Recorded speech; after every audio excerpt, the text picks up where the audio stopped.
out this money, they want to be a part of this. What are they getting out of it? Well, I think it's a really good question. I mean, part of what they're getting out of it is access to these 170 million American users, their eyeballs, their time, the ability to serve them ads.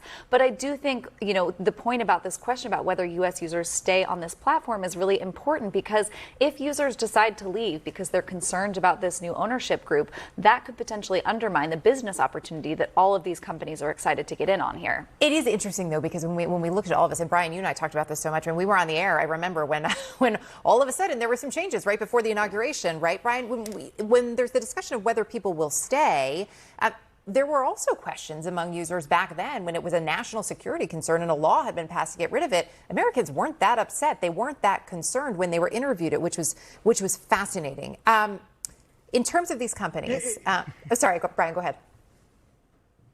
In fact, some people said, hey, I actually would like TikTok to be turned off because I'm too addicted to it. That's the thing about the app. It is an addictive substance. And if it does stay on in the U.S., we all have to reckon with that reality, Erica.